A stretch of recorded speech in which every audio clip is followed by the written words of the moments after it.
कि वहाँ मेरी एक पार्टी आवेगी, होना है, कॉन्ट्रैक्ट होना है, कोई सौदा करना है और उसमें मुझे 5 लाख रुपए का बेनिफिट होगा। 5 तो कम से कम है, तो उस आने वाली पार्टी की तैयारी करवानी है। वहाँ जाकर वो वहाँ से चल पड़ा, शाम को 4 बजे ही चला।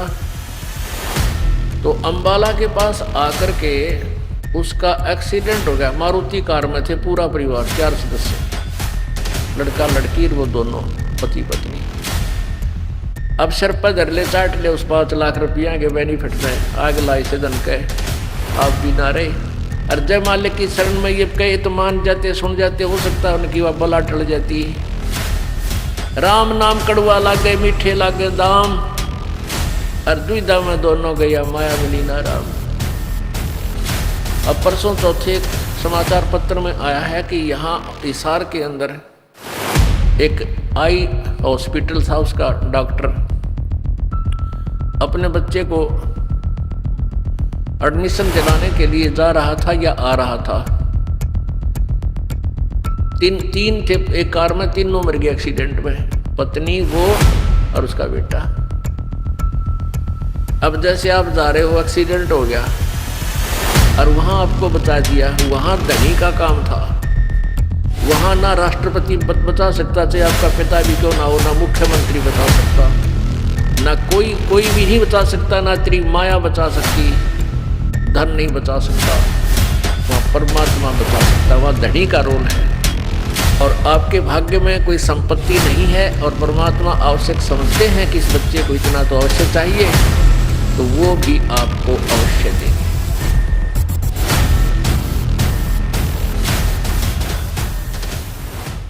और आपके भाग्य में कोई संपत्ति नहीं है और परमात्मा आवश्यक समझते हैं कि इस बच्चे को इतना तो अवश्य चाहिए, तो वो भी आपको अवश्य देंगे। लेकिन आपको इतना नहीं देंगे, इतनी संपत्ति नहीं देंगे, इतना धन नहीं देंगे कि वो आपकी जान का शत्रु बन जाए। आपको कथा सुनाई थी कि एक नरसी नाम के एक मेहता सेठ थे। उसके पास इतनी संपत्ति थी कि राजा ने उसको हुंडी देने का प्रमाण अधिकार दे रखा था। हुंडी का अर्थ होता है जैसे बैंक होते हैं ना, बैंक, और बैंक में ड्राफ्ट बनवाए जाते हैं। तो ड्राफ्ट के पैसे जमा करा दो उस बैंक में, वो बैंक आपको कागज बना कर दे देगा, आपको दूसरे बैंक में उस ड्राफ्ट के पैसे मिल जाएंगे। तो इतना सेठ था वो, पैसे वाला था कि उसकी हुंडी चलती थी। वो ड्राफ्ट बनाता था, जैसे दूर देश में व्यापारी जाते थे, वो पैसा नहीं ले जा सकते थे, रास्ते में कोई चोर लुटेरे डाकू लूट लिया करते थे, वो केवल कागज ले जाते थे। वो परमात्मा ने देखा कि वो कंजूस। एक और खास बात है, जितना जिसके पास धन ज्यादा होता चला जाएगा वो उतना ही कंजूस हो जाएगा, वो दान नहीं कर सकता। और दान करेगा तो लोग दिखावा, दुनिया में दिखाने की खातिर थोड़ा बहुत कितना भंडारा भंडूरा कर दिया, कितना मंदिर में दे दिए 20-30 हज़ार, वो बाढ़ में जाएंगे।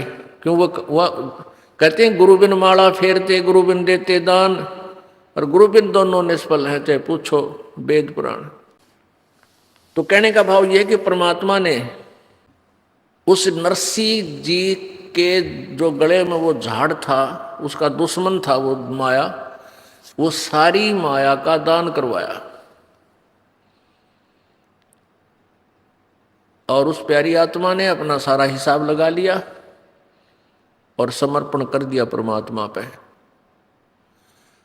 अब फिर परमात्मा का रोल शुरू हो जाता है। जब उसकी द्योती का ब्याह हुआ, पुत्र था नहीं, एक पुत्री थी, उसकी शादी कर दी थी, और उसके बाद भी धन जोड़न की हवस उसके अंदर समाप्त नहीं हुई। तब परमात्मा ने उसकी वहाँ से वो कोड निकलवाया, वो माया खत्म करवाई परमात्मा ने। और पुण्यात्मा, हम अनजान है, हम केवल माया मांगने आते हैं भगवान से। पुण्यात्माओं, आप केवल एक का चीज मांगो भगवान से कि साईं इतना दीजिए जिसमें कुटुंब समावे, हम भी भूखे ना रहे, अतिथि ना भूखा जावे। इसमें सारा कुछ आ गया। कुटुंब सुमाण का मतलब है रिक्वायरमेंट ऑफ द फैमिली, परिवार की आवश्यकताएं पूर्ण हो, और कोई अतिथि आ जाए तो वो भूखा ना रहे हमारे दर पे, और हम भी भूखे ना सोएं। ये सब कुछ आ गया इसमें। हम अधिक मांगते हैं तो हम भक्त नहीं, हम कति नालायक आदमी हैं, हमारे छीट भी नहीं लगी है उस मालिक के ज्ञान की। तो धीरे धीरे ये ज्ञान हो जाएगा। तो धर्मदास उस नरसिंह जी ने परमात्मा का आदेश मान के, और वो सारा कोड जो दुनिया को लूट लूट के और धन जोड़ रखा था, सारा भंडारे में ला दिया, धन उसका धर्म में लगा दिया। उसके बाद द्योति का जब ब्याह हुआ, ये सर्वविदित है कि परमात्मा ने आके पैसों की वर्षा कर दी उस नगरी के अंदर, और बहुत सा धन लाकर उसको दे दिया। तो ये तो परमात्मा ये दिखाना चाहते हैं कि कल्पे कारण कौन है, कल्पे कारण कौन है, कल्पे कारण क्या भवे, कर सेवा निकाम, और मन इच्छा फल देऊंगा जो पड़े मेरे ते काम। अब जैसे आप जा रहे हो, एक्सीडेंट हो गया और वहां आपको बचा दिया, वहां धनी का काम था, वहां ना राष्ट्रपति बचा सकता, चाहे आपका पिता भी क्यों ना हो, ना मुख्यमंत्री बचा सकता, ना कोई भी नहीं बचा सकता, ना तेरी माया बचा सकती, धन नहीं बचा सकता, वहां परमात्मा बचा सकता, वहां धनी का रोल है। कल्पे कारण कौन है, कर सेवा निकाम, के बगैर किसी मनोकामना के तो पूजा कर मालिक की, और मन इच्छा फल देवेगा जो पड़े धनी ते काम, धनी। तो वहां धनी का काम होता है। हम परमात्मा के विधान को, परमात्मा की परिभाषा को भूल चुके हैं, इसलिए हम स्वयं ही माया जोड़ जोड़ कर दुनिया ने लूट लाट के 2 के 20 बना के हम सेठ बनना चाहते हैं। 7 जन्म नहीं बन सकते, ये भूल है आपके। अब ऐसी ऐसी दुर्घटनाएं हमारे सामने होती हैं। परमात्मा क्या बताते हैं, राम नाम कड़ुआ लगे, राम नाम कड़ुआ लगे, ये मीठे लगे दाम, दुविधा में दोनों गए, भाई माया मिली ना राम। पुणात्मा, वैसे तो हमारे जीवन में बहुत सी घटनाएं घटती हैं, और वो याद नहीं रहती इतनी।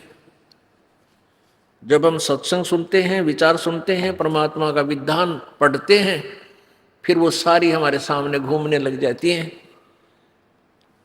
एक समय ये दास पंजाब के अंदर दूसरे संडे को सत्संग करने जाता था। दूसरे रविवार को तलवंडी भाई एक कस्बा है छोटा सा, वहाँ हमारे पूज्य गुरुदेव जी अधिकतर रहते थे। उनकी सतलोक गवन के उपरांत यह दास कुछ दिन वहाँ सत्संग करने जाया करता दूसरे रविवार को। तो वहाँ एक बुढ़िया की मृत्यु होगी। उस बुढ़िया का शोक व्यक्त करने के लिए वो हमारे गुरुजी के जो सेवक थे, उनका कोई रिलेटिव वहाँ आया तलवंडी भाई कस्बा में। जैसे शुक्रवार को आया, शनिवार को वो जाने लगा शाम ने 2 बजे के बाद। तो उन्होंने समझाया कि आप आज रुक जाओ, सह परिवार था वो, कल सत्संग होगा और 10 बजे 9 बजे सत्संग शुरू होता है, 2 घंटे सत्संग होगा, 11 बजे फ्री हो जाओगे, फिर चले जाना, सत्संग सुनो। आपने सत्संग, वो कहता हमने सुन रखे हैं सत्संग, हम भी भक्ति करते हैं। तुम्हारे भक्तों ने कहा परमेश्वर कि तुमने सत्संग बहुत सुने होंगे, पर ये सत्संग भी सुनकर देखो एक बार। तो उसने क्या कहा कि वहाँ मेरी एक पार्टी आवेगी जिससे मैंने अनुबंध करना है उसके साथ मेरा एक कंप्रोमाइज वो होना है, कंट्रैक्ट होना है, कोई सौदा करना है, और उसमें मुझे 5 लाख रुपए का बेनिफिट होगा। 5 तो कम से कम है। तो उस आने वाली पार्टी की तैयारी करवानी है वहाँ जाकर।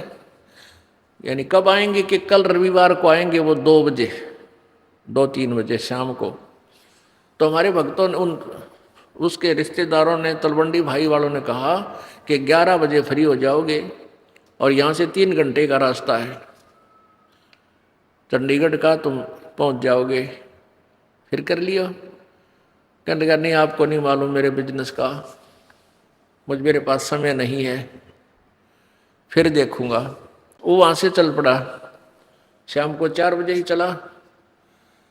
तो अंबाला के पास आकर के उसका एक्सीडेंट हो गया। मारुति कार में थे पूरा परिवार, 4 सदस्य, लड़का लड़की और वो दोनों पति पत्नी।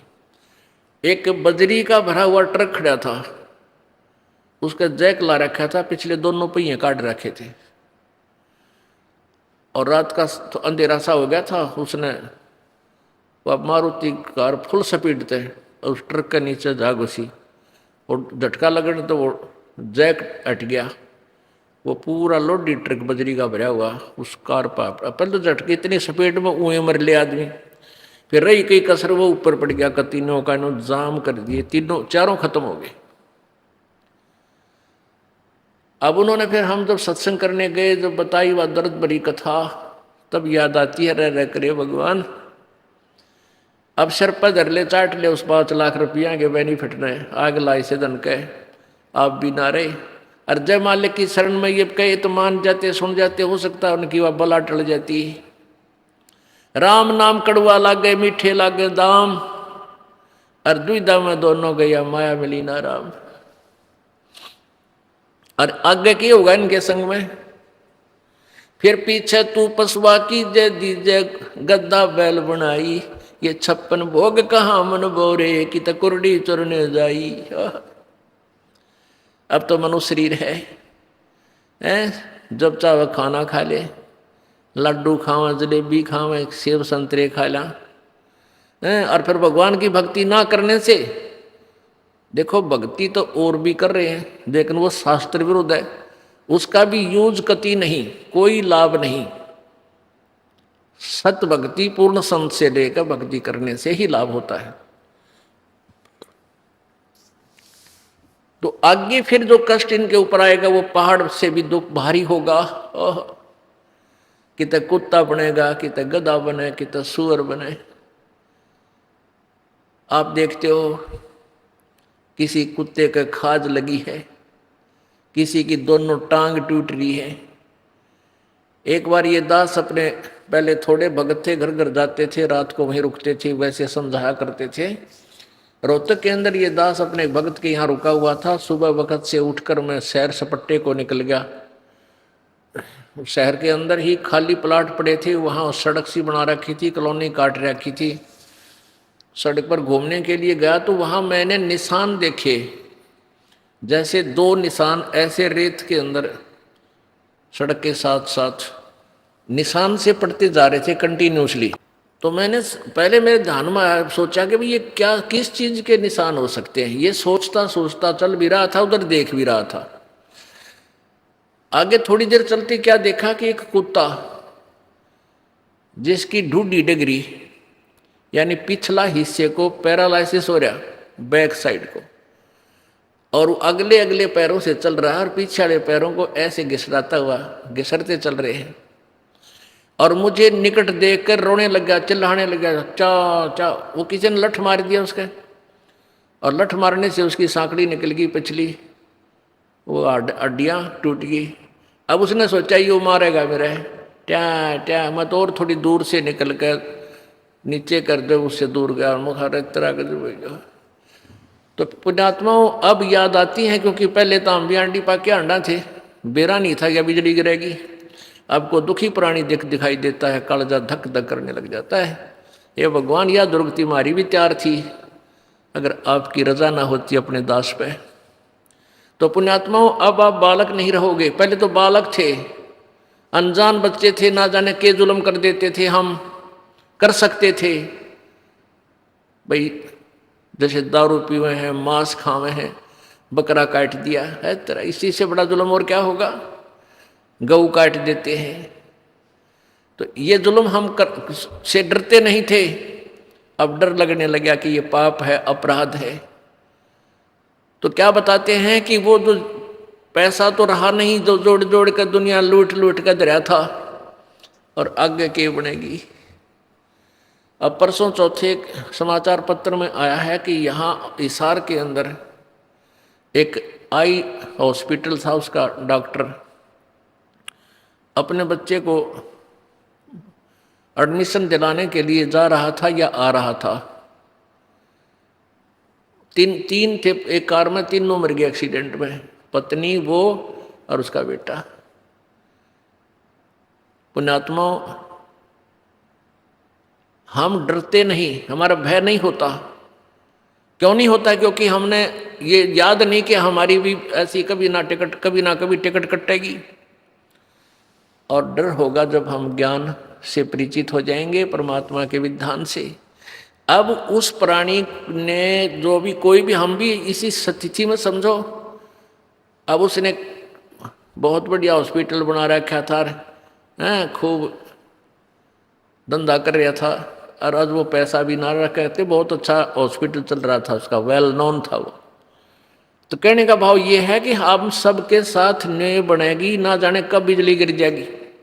जो नहीं मरे वो इन्होंने सोचा हम मरा को नहीं, हमारी नंबर नहीं आवे। क्या वो डॉक्टर साहब ये सोच कर गए थे हम मरांगे राम है? वह भी न सोच कर गए थे कि बच्चे की एडमिशन करा के आएंगे, फिर आकर अपना हॉस्पिटल संभालेंगे। अब कौन संभालेगा भगवान जाने।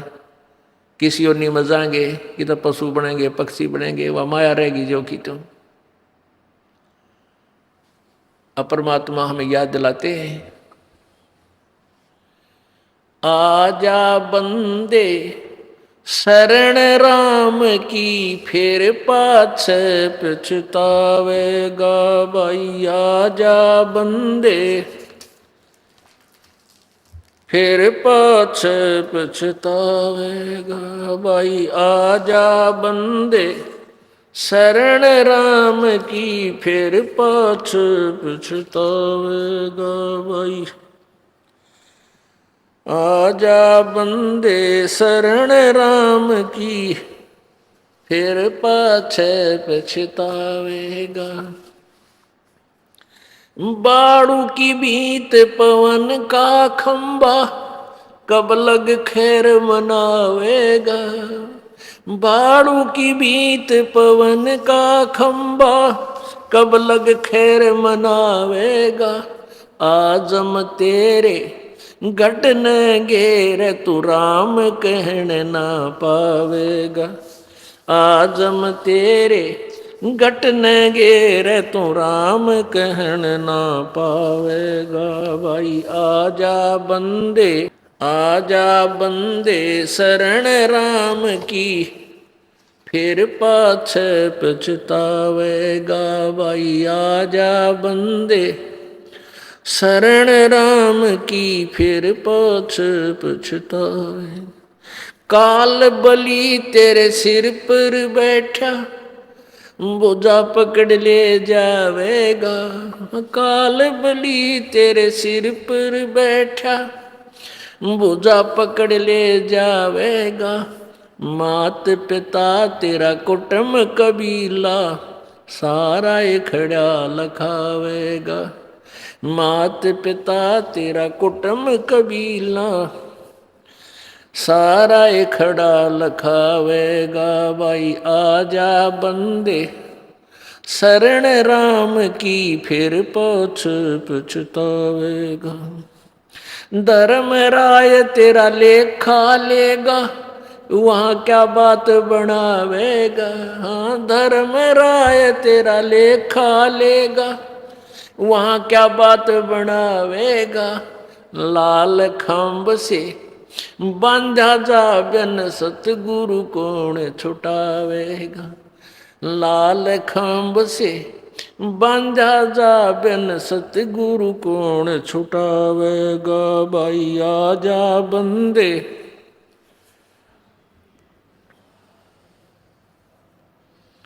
हाँ भाई आजा बंदे शरण राम की, फिर पाछे पछतावेगा। दिया लिया तेरे संग चलेगा, ये धरा ढक्या रह जावेगा। दिया लिया तेरे संग चलेगा, धरा ढक्या रह जावेगा। कह कबीर सुनो भाई साधो, करनी के फल पावेगा। कह कबीर सुनो भाई साधो, करनी के फल पावेगा। भाई आजा बंदे शरण राम की, फिर पाछे पछतावेगा। भाई आजा बंदे शरण राम की, फिर पाछे पछतावेगा। सत साहिब। अब इसमें ये बताना चाहा कि आजा बंदे शरण राम की, और नहीं तो फिर पाछे पछतावेगा। और फिर क्या बताते हैं कि बालू की भीत पवन का खंबा। बालू की भीत दीवार, जैसे बालू रेत है, उसको क्या करते हैं, थोड़ा सा भेकर गिल्ला करके गारसी बना के और थोड़ी बना लेते हैं ऐसी डोल सी, तो वो इतनी कच्ची होती है, इतनी अस्थाई होती है कि कोई पशु लात मार दे तो गिर जा, हवा तेज चल पड़ी तो स्कोरिंग होकर उस उड़ जा, वर्षा आ गई तो वो वर्षा से ही वो सारा खत्म हो जाए। कहते हैं तुम्हारा शरीर ऐसा है, ये बालू की भीत जैसा है, ना जाने किस कारण से और कित बिजली गिर जा, कहाँ ये नष्ट हो जा। परमात्मा याद दिलाते हैं, भाई कहाँ जन्मे कहाँ जन्मे और पाले पोसे, खूब लड़ाए लाडे, ना बेरा इस देह के, कहाँ खंडेंगे हाड। कहाँ तो हम अपने माता पिता के प्रिय थे, उन्होंने हमें पाला पोसा प्यार दिया, ना जाने काल कित मारेगा। कबीर कहाँ गर्भियो ये काल गह करकेश, ना बेरा कित मारेगा यो क्या घर क्या परदेश। अब यहां हमने निर्णय करना है, आजा बंदे शरण राम की। अब कौन से राम की शरण ग्रहण करें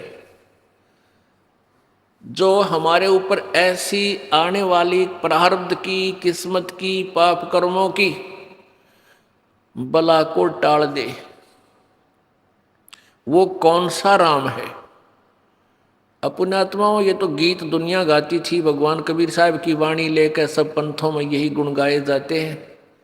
क्योंकि किसी भी संत की, किसी भी पंथ की, आप उनकी द्वारा लिखी पुस्तक या उनके द्वारा दिए गए प्रवचनों की सीडी सुनकर देख लेना, उनका कोई भी प्रवचन कबीर परमेश्वर की वाणी से खाली नहीं होगा। उनकी वाणी अवश्य उन्होंने ले रखी है, लेकिन उनका आधार नहीं, उनको ज्ञान नहीं ये वाणी क्या समझाना चाहती है। वो उसका उल्टा अर्थ लगा के अपनी इस परमात्मा की प्यारी आत्माओं को गुमराह किए बैठे हैं। उसके विषय में परमेश्वर क्या बताते हैं? गरीबदास साहिब जी को जब ज्ञान हुआ कबीर जी द्वारा दिए गए इस अध्यात्म ज्ञान से, तो क्या बताते हैं? बेखों के लश्कर फिरें, ये बाणी चोर कठोरे, और सतगुरु धाम न पहुंचेंगे ये 84 के ढोरे। बेखों के यानी पंथों के, कितने नर नर पंथ, इनके लश्कर लंबे लंबे पूरे टोल के टोल धके खाते आंडे। और ये वाणी चोर कठोर, वाणी चुरा रहे हैं कबीर भगवान की, और एक आने का ज्ञान नहीं, माड़ी बात पे कट मरने तैयार हो जाए कठोर, और मानते नहीं सच्चाई को। ये परमात्मा कबीर जी के लोक में, उस अविनाशी लोक में नहीं जा सकते। ये 84 के ढोर, ये 84 लाख योनियों में धक्के खाते रहेंगे, यहाँ ये पशु पक्षियों की योनियों को प्राप्त करेंगे। तो अब हमने कौन से राम की शरण ग्रहण करनी है वो निर्णय दिया जाएगा। पुण्यात्माओं कहते हैं संत शरण में आने से आई टले बला, और जय मस्तक में सूली होवा काटे में टल जा। अब कई भक्त क्या होते हैं, जैसे किसी ने नाम ले लिया, उपदेश ले लिया, किसी ने महीना हो गया, 2 महीने हो गए, 6 महीने हो गए, साल भर हो गया, 2 वर्ष भी हो गए, और वो देख रहे हैं कि हमें कोई विशेष लाभ नहीं हो रहा। अब विशेष लाभ क्या होता है उनकी दृष्टिकोण में, वो विशेष लाभ कैसे देखते हैं कि 1-2 साल के अंदर ही हमारे पास अच्छी गाड़ी हो, क्योंकि महाराज जी के दूसरे भक्तों के पास ऐसी सुविधाएं हैं। लेकिन ये भी देखो कि उनको समय कितना हो गया है। परमात्मा देखो, ध्यान रखना, परमात्मा के स्मारक पर रुकना आपके लिए बहुत कठिन है। कठिन इसलिए है कि आपको ज्ञान नहीं, और समाज वो ज़्यादा है जो अज्ञान से परिपूर्ण है। वो संत और भक्त भी बहुत गणे हैं जो अज्ञान से परिपूर्ण हैं। तो इस पर रुकने के लिए आपने रह कर सत्संग सुनना पड़ेगा। सत्संग से आपको ना जाने कौन सी बात ऐसी, कौन सी गोली, यानी गोली मीन टैबलेट औषधि, कौन सी औषधि और जख्म पैदा लगा ठीक कर दे।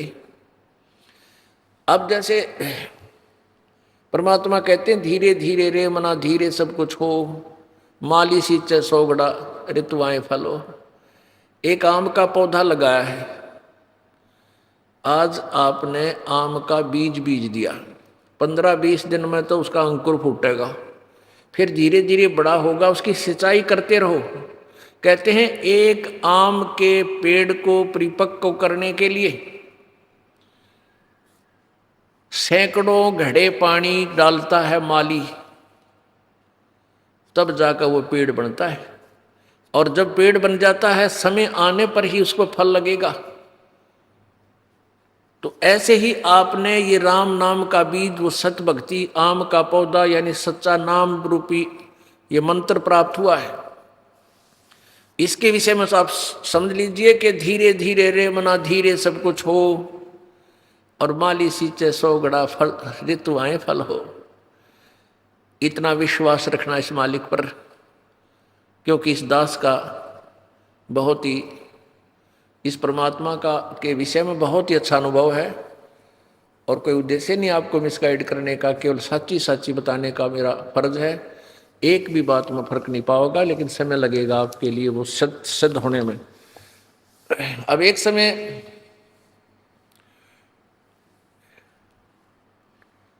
एक भक्त क्या देखता है, वो देख रहा है कि हमारे पड़ोस में यानी दूसरा घर नाम नहीं ले रखा उस परिवार ने, और उनके सारे सुख, यानी उसके बच्चे भी अच्छे पढ़ गए, नौकरी लग गई, लड़कियां भी अच्छी जगह ब्याही गई, खूब संतान भी है, पैसा भी है, कार भी है, और वो भक्त ने नाम भी ले रखा है, और 1 वर्ष 2 वर्ष 3 वर्ष हो भी चुके हैं। अब वो क्या देखता है कि भी हमने नाम भी ले रखा है, और फिर भी छोटी मोटी कोई हानि लाभ हमें होता ही रहता है, और ये कुछ भी नाम भी नहीं लेते, ना ले रहे ना दान करते हैं, सारा दिन ताश खेलते हैं, शराब पीते हैं, टीवी इनका फुल स्पीड पर चलता है, सारे गाने गुने सुनते हैं, सारे ठाठ इनके। पुण्यात्माओं, अब जैसे जिनके पिछले जो संस्कार हैं, पुण्य हैं, पिछले जन्म में कभी उन्होंने अच्छे कर्म किए हुए, शुभ कर्म किए हैं, वो परमात्मा ने उनके प्रारब्ध में लिख दिए। अब वो उस जीवन में सारे ही प्राप्त करेंगे, और उनको वो किसी तरह बर्बाद करो, चाहे कुछ भी, चाहे डाके मारो, चोरी करो, लूटो खसोटो, शराब पियो, कितनी बकवाद करो, उनका पिछला जब तक पुण्य चलेगा तब तक उनको कोई आपत्ति नहीं आएगी। और जब वो पुण्य समाप्त हो जाएगा तो वो बैटरी डिस्चार्ज होगी उनकी, और ऐसी होगी कि याद रखेंगे हमने बहुत से ऐसे घर देखे जो कति एक नंबर पर दिखा करते, आज उनका सर्वनाश हो गया। कारण यही था कि उन्होंने आगे उस पिछले पुण्य चल रहे थे। जैसे एक बैटरी होती है इन्वर्टर की बैटरी को चार्ज कर दिया गया, चार्जर भी हटा दिया और फिर भी वो काम कर रही है, बल्ब भी जला रही है, पंखे भी चला रही है। लेकिन जब वो उसका अक्षमता समाप्त हो जाएगी, एकदम सर्व लाभ बंद हो जाएंगे। अब वो भक्त जो ये देख रहा है कि मैं भक्ति भी कर रहा हूं और फिर भी मेरे ऊपर कुछ ना कुछ ठूठा होती रहती है, तो पुण्यात्माओं, उस जो पड़ोसी को तू देख रहा था उसके पिछले पुण्य हैं और तेरे पिछले पुण्य नहीं है, और तेरे ऊपर वरदान समझो कि तेरे ऊपर आपत्ति आई और आपने परमात्मा की चाह बनी। और दुर्भाग्य उन आज झूठे सुख में सुखी उन प्राणियों का जो पिछले पुण्य से वो सुखी महसूस होते हैं, वो भगवान की चाह नहीं कर रहे, उनका दुर्भाग्य है। आपके लिए आपके लिए जो है वरदान बन गया आपका दुख, कि उस दुख के कारण आपने परमात्मा की खोज करनी शुरू की और आपको रास्ता मिल गया। अब आपने चार्जर लगा दिया, आपकी पिछले जन्म की बैटरी चार्ज नहीं थी, वो पुण्य नहीं थे। अब आपने ये नाम रूपी चार्जर गुरुजी से उपदेश लेकर ये दोबारा कनेक्शन जोड़ दिया, वो चार्जर लग गया, आपकी बैटरी चार्ज होनी प्रारंभ होगी और उनकी डिस्चार्ज हो रही है।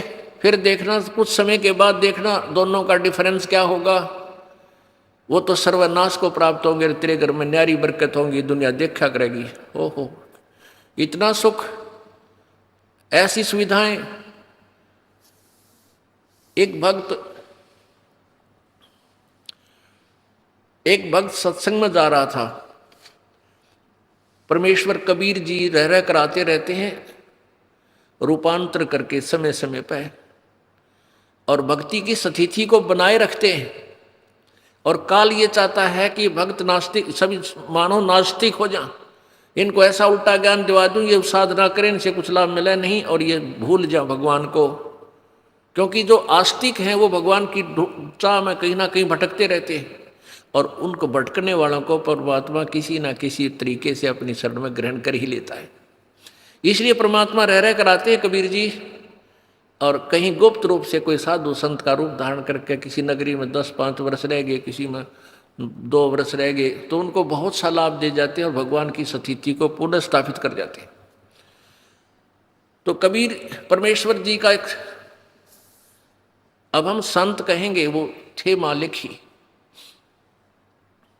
क्योंकि प्रारब्ध में परिवर्तन कबीर जी के अतिरिक्त तो कर ही नहीं सकता, या उसका कोई कृपा पात्र संत वो परमात्मा ही भेजता है। तो ऐसे एक परमेश्वर कबीर जी के सत्संग में एक भगत जाया करता था। उसकी पत्नी ने उपदेश नहीं ले रखा था, वह विरोध करती थी, वो अन्य पूजाएं ही किया करती थी। उसकी पत्नी ने बताया था, उसकी पत्नी इन ज्योतिष वालों पर बड़ा विश्वास रखती थी। वो अपने पति की जन्म पत्री को लेकर एक ज्योतिषी के पास गई, भविष्यवक्ता के पास। उसने उसकी जन्म पत्री देखकर बताया कि तेरे पति की आयु इतने वर्ष है। उसने बहुत जंतर मंत्र भी करवाए कि मेरे पति की आयु बढ़ जाए, ये हो जाए। अब क्या था, अब वो चिंतित होगी कि भी मेरे पति की आयु इतनी है, और वो अपने पति को कहती कि तू ऐसे कर, वहाँ मेरे उसके पास चल, आप पर आपत्ति आने वाली है। वो कहने लगा मैं नहीं जा सकता कहीं भी, मुझे ज्ञान ऐसा प्राप्त हो गया, मेरे गुरुदेव के अतिरिक्त मेरी आपत्ति कोई आओ भी गी तो टालनिया नहीं। उसने ये ना बताई कि तेरी मृत्यु होगी, कदे चिंतित हो जावे, और आप दुखी रहा करती थी। अब उस ज्योतिष जिसने ये बताया था, उसने सारे जंतर मंत्र कर लिए, लेकिन कोई परिवर्तन उससे नहीं हुआ। उसने कहा कि बहन अब मेरे बस से बाहर की बात है, तेरे पति की रक्षा करना। वो एक पुण्य आत्मा था। देखो ये जो जन्म पत्रियां हैं, हस्तरेखाएं हैं, ये प्रभु द्वारा लिखे गए कोड वर्डों में हमारे भविष्य है, हमारा प्रारब्ध है। इसको जानने वाला बता तो देगा कि तेरे घर में ऐसा होगा, तेरे इस दिन वर्ष के बाद तेरी मृत्यु होगी, पक्की होगी, और हो जाती है। और कबीर परमेश्वर की कृपा से इस दास की शरण में आने के बाद आपको कोई ये कह दे तुम्हारी इस दिन मृत्यु होगी, और यहाँ का नाम ले लेना फिर नहीं होगी, वो एक्सटेंड होगी। ये वो परमात्मा जो आपकी आयु बढ़ा देता है। तो वो भक्त सत्संग में जा रहा था। जब वो सत्संग में जा रहा था तो रास्ते में उसी गांव का, नगर का एक व्यक्ति मिल गया। वो शराबी कबाबी आदमी, और वो सिनेमा देखने जा रहा था दूसरे उसी शहर में जिसमें वो सत्संग के लिए जा रहा था। पहले पैदल जाया करते थे, साधन नहीं थे, तो दोनों मिल गए, वहाँ हम सफर हो गए। एक दूसरे ने पूछा तुम कहाँ जा रहा है? वो कहने लगा मैं सत्संग में जा रहा हूँ। दूसरा बोला तू कहाँ से? पूछा तो कहाँ जा रहा है? मैं सिनेमा देखने जा रहा हूँ, और वहाँ शहर से शराब लाऊंगा, और वहाँ घूटी ला के फिर फिल्म देख के फिर आऊँगा। तो उस भगत से वो कहने लगा, वो शराबी, कि क्या रखा है तेरे सत्संग में? कुछ ना रखा वहाँ पर, ये तो मूर्ख बना रखे तुम इन संतों ने। आजा, खान पीन की उम्र है, आ चल मेरे साथ, सिनेमा देखेंगे, फिल्म देखेंगे, घूटी लावांगे, होटल में रोटी खावांगे। भक्त ने बोला बस भाई हम तो सत्संग में जाएंगे। काफ़ी बात चलती रही, कहता रहा कुछ ना दे रहा भाई, देख हमारे ठाठ देख ले, और कुछ ये सब बकवादे हैं, ये उम्र कौन सी भक्ति करने की है, तो जवान पड़ा है, बुढ़ापे में देख लिए। पर वो नहीं माना भक्त। तो उधर चलते चलते वो रास्ते में उन्होंने पेशाब करने की इच्छा होगी दोनों को। एक राइट साइड में रास्ते से पेशाब करने चलेगा, एक लेफ्ट साइड में। जो शराबी कबाबी था वो पेशाब करने गया, तो वहाँ क्या देखा? उसने देखा कि वर्षा हो चुकी थी। वर्षा के बाद कुछ मिट्टी हटके एक मटका था, घड़ा छोटा सा, और उसमें देखा झांक के हाथ हटा हटू का मिट्टी, तो उसमें सोने की ईंटें मिली। छोटी छोटी ईंटें होती थी, 100-100 ग्राम की सोने की ईंटें। पहले छोटी ईंटें होती थी, वो 4-5 मिल गई उसने। यानी 4-5 का मतलब आधा किलो सोना, किलो आधा किलो सोना।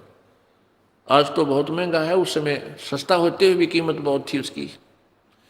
वो वापस आया जो लफंडर था, और उधर से भगत आया।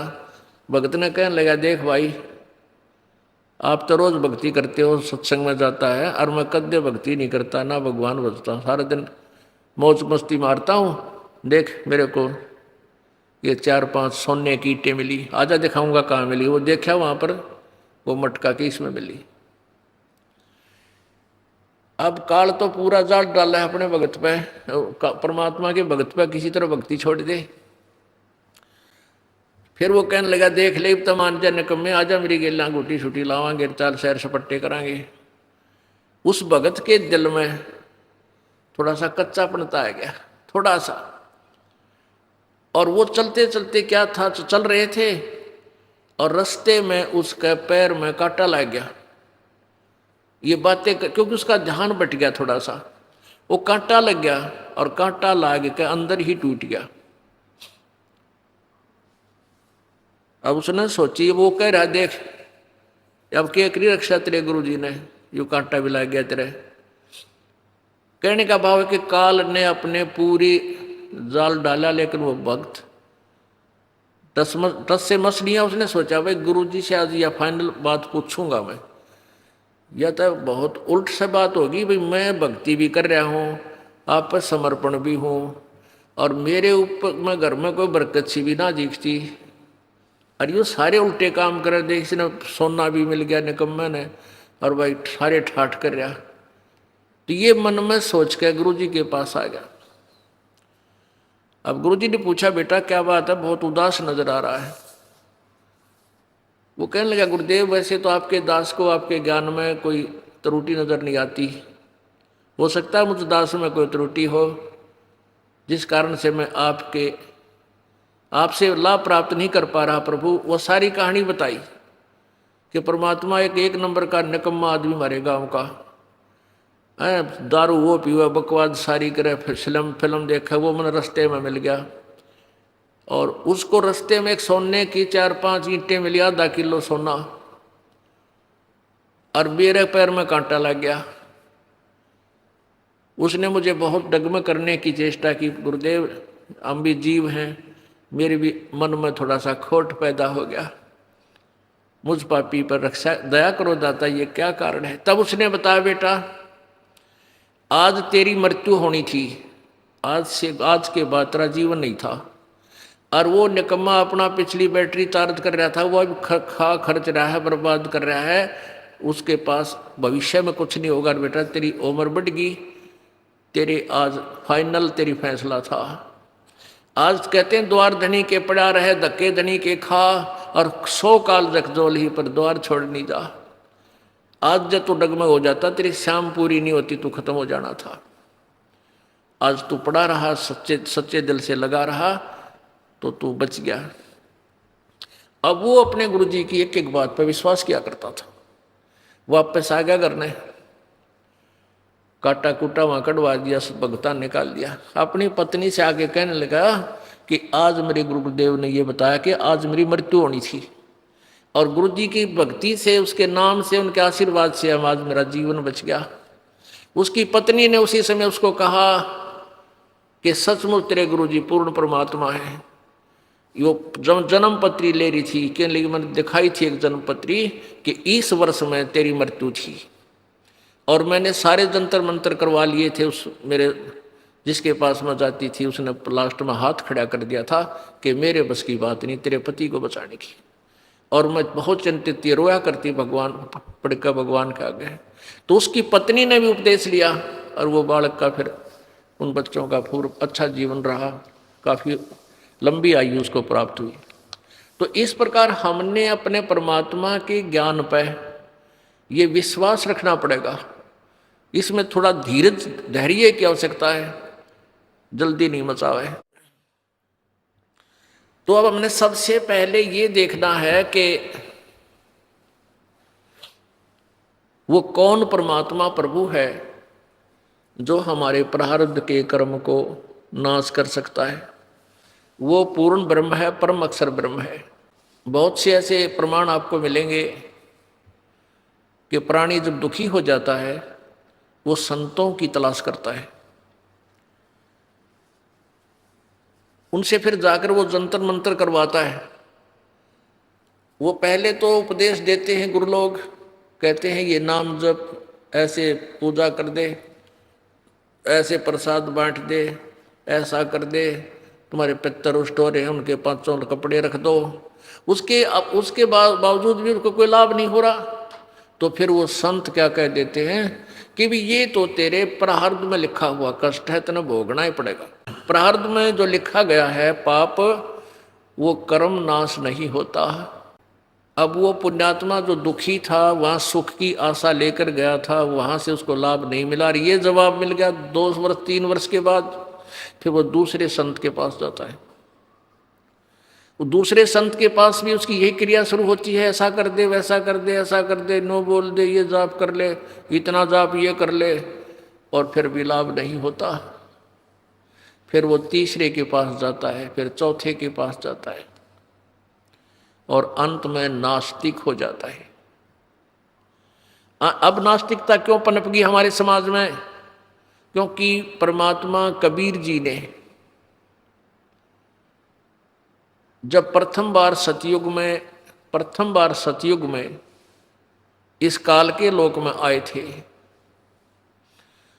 उस समय इस काल से वार्ता हुई थी। तो काल ने क्या कहा था? काल ने जब देखा, इस काल भगवान ने जब देखा परमात्मा वहां खड़े थे उन जीवों के पास जहां तपस्या के ऊपर भूने जा रहे थे, तो परमेश्वर कबीर देव जी ने अपने पुत्र जोगजीत का रूप बना रखा था। तो इस काल भगवान ने सोचा ये मेरा भाई है जोगजीत, और यो मेरे लोक में क्यों आया? इसने वहां से तो मुझे निकाल दिया था, 21 ब्रह्मांडों समेत सतलोक से मुझे बाहर फेंक दिया था। मैंने बहुत हाथ जोड़े थे, प्रार्थना की थी, इसने सुनी नहीं मेरी। तो काल भगवान एकदम भयंकर रूप धारण करके ये काल ज्योति निरंजन ब्रह्म। और जोगजीत से कहने लगा कि जोगजीत, आज तू मेरे लोक में क्यों आ गया? वहां से तो तूने मुझे मार भगाया था, तूने मेरी एक नहीं सुनी, अब मैं तुझे जान से मारूंगा, अब तुझे मैं खत्म करूंगा, तेरी पिटाई करूंगा। पहले तो मुझे ये बता, तू आया किस लिए है? पिताजी का कोई आदेश है वो मुझे बता, क्या संदेश भेजा है परमात्मा ने? और फिर मैं तेरी कुटाई करूंगा। जोगजीत रूप में परमेश्वर कबीर जी ने कहा कि बात सुन ले ज्योति निरंजन, मैं परमात्मा के आदेश से यहां आया हूं, और तूने इन प्यारी आत्माओं को धोखा देकर यहां पर लाया तू, और के जुल्म कर रखा इनके ऊपर, तपस्या पर भून रहा है। उसके बाद कोई गधा बना रखा, कोई गधी बना रखी, कोई कुत्ता बना रखा, कोई कुतिया बना रखी, किसी की टांग टूट गई। मनुष्य है तो किसी का बेटा मर गया, किसी की बेटी मर गई, कोई अंधा हो गया। ऐसे जुल्म करता है तू, और मेरे को परमात्मा ने भेजा है कि मैं नीचे जाऊंगा तेरे लोक में, और तूने परमात्मा की स्थिति से अपरिचित कर दिया सबको, भगवान की स्थिति समाप्त करवा दी। मैं वो ज्ञान तत्व ज्ञान प्रचार करूंगा, पूर्ण परमात्मा की महिमा बताऊंगा, और ये बताऊंगा कि ये काल है जिसकी तुम पूजा करते हो, ये ब्रह्मा विष्णु महेश का पिता ये काल है, ये तुम्हें खाता है, तुम्हें अपने खाने के लिए यहाँ रोक रखा है। ये सारी कहानी बता कर आऊंगा, और उनको सच्चा नाम दे करके भक्ति करवा के वापस सतलोक ले जाऊंगा। इतनी बात सुनकर अब क्रोधित हो गया, उसका बाग उजड़ता दिखा इस काल ने, मेरा तो नाश करेगा यू।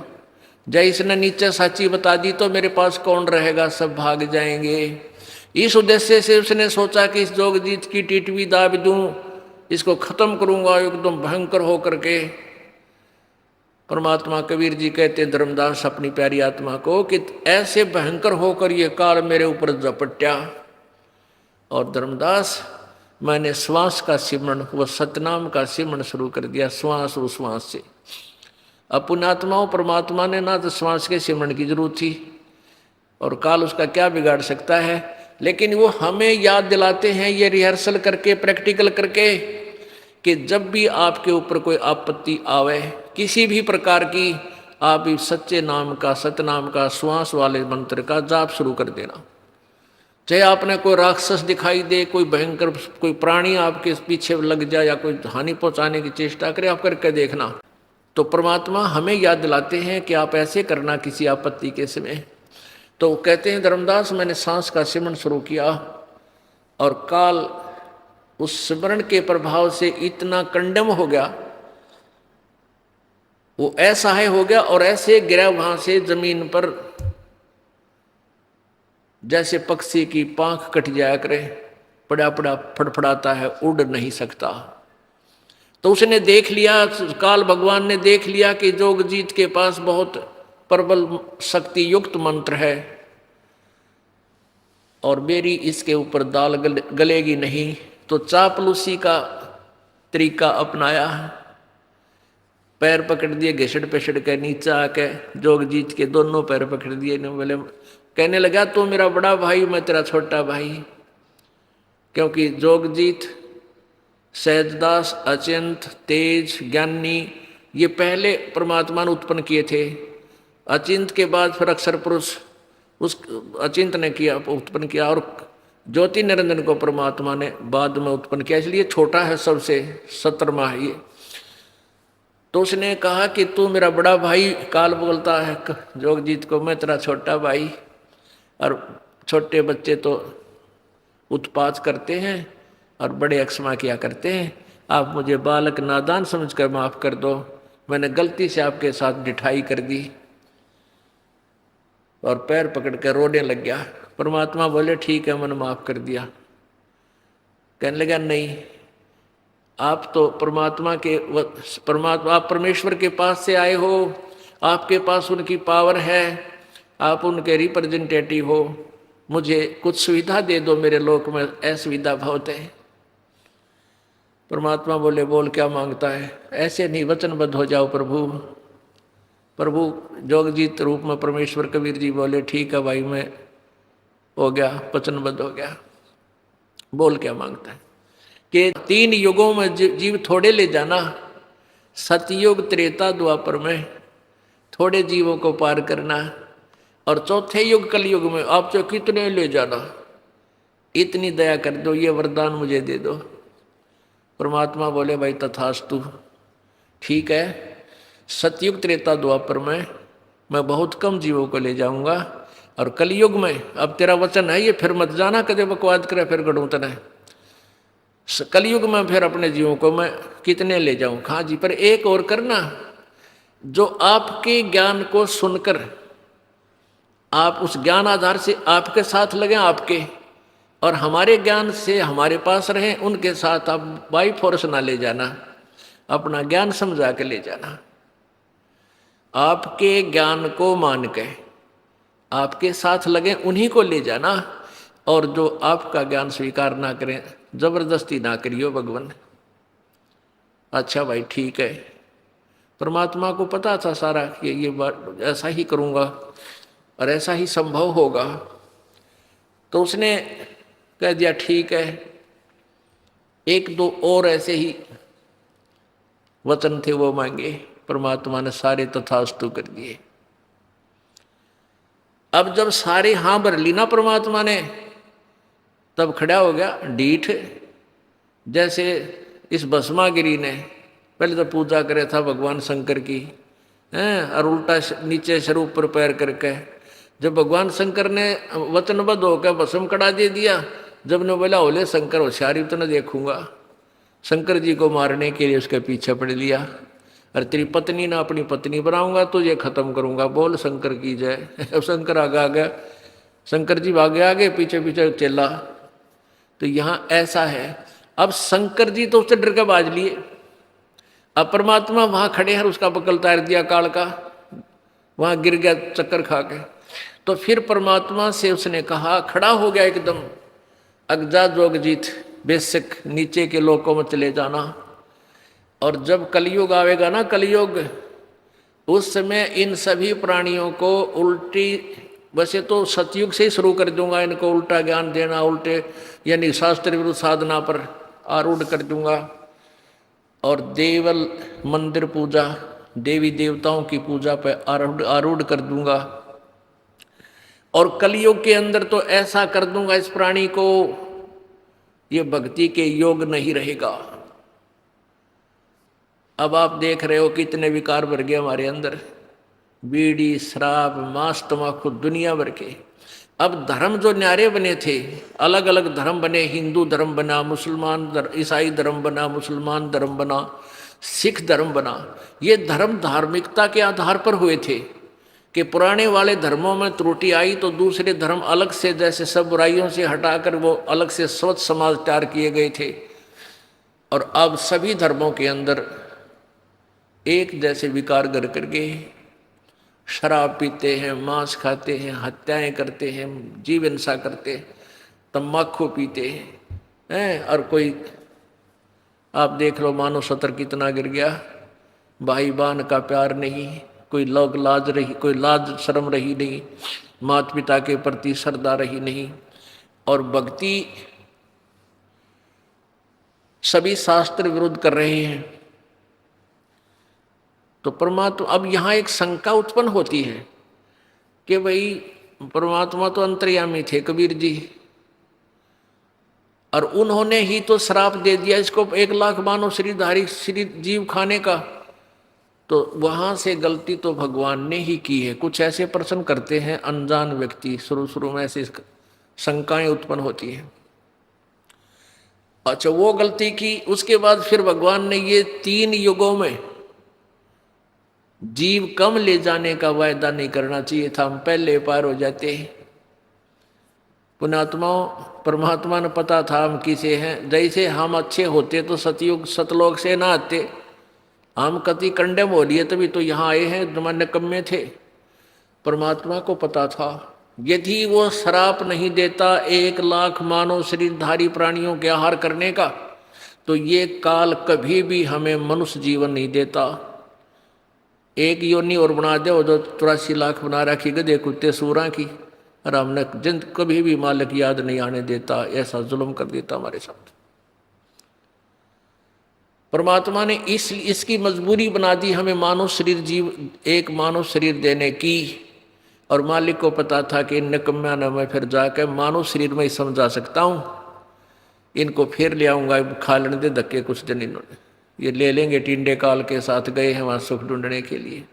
हम उस सतलोक को छोड़कर जहाँ सर्व सुख हमारे पास न ठोकरों में पड़े थे, सारी सुविधाएं थी, कोई मृत्यु नहीं थी, कोई बुढ़ापा नहीं था, और यहाँ आकर हमने के बड़ा ये पहाड़ से भारा दुख परचेज कर लिया, मोल ले लिया। और दूसरा ये था कि 3 युगों में इसलिए परमात्मा ने अलाउड कर दिया क्योंकि 3 युगों में वो पुण्यकर्मी प्राणियों को जन्म देता है, ये जो पिछले जन्म जन्मांतर के शुभ कर्मी प्राणी होते हैं। और वो शास्त्र विरुद्ध साधना करते हैं, शास्त्र विरुद्ध साधना करते करते भी उनकी लंबी आयु, सारा सुख, शरीर मजबूत, स्वस्थ शरीर।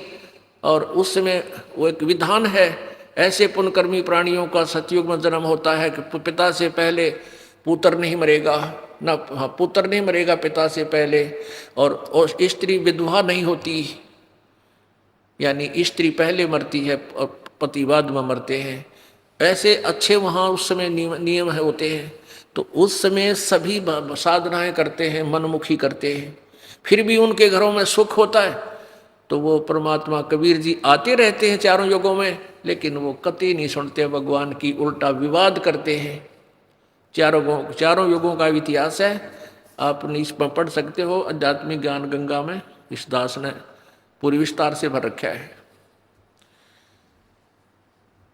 ऐसे ही त्रेता युग के अंदर भी प्राणी ज़्यादा दुखी नहीं होते, उनके पुण्य कर्मों से उनको समय समय पर लाभ मिलता रहता है। तो ये सोचते हैं कि हम जो पूजा करें इसी से हमें लाभ मिला। और द्वापर युग में भी ये प्राणी इतने कष्ट में नहीं होते जितने वर्तमान में। इतनी बीमारियां गिनती नहीं। वैज्ञानिक एक रोग के ऊपर कंट्रोल करने की चेष्टा करते हैं, इतने दूसरा 4 हो जाता है। पहले अक्षय रोग था, उस पर कंट्रोल किया तो कैंसर हो गया। कैंसर का भी 2% को सहारा मिला, तो आगे से एड्स शुरू होगी। और तेरा गजब, एक तो एक आगे नई बीमारियां, किसी का कोड लग गया, किसी का किसी प्रकार की तकलीफ, किसी का बेटा मर गया, किसी का पूरा परिवार नष्ट हो गया। अब कलयुग में इसलिए परमात्मा ने कहा था कि मैं अपने बच्चों को कलयुग में संभालूंगा।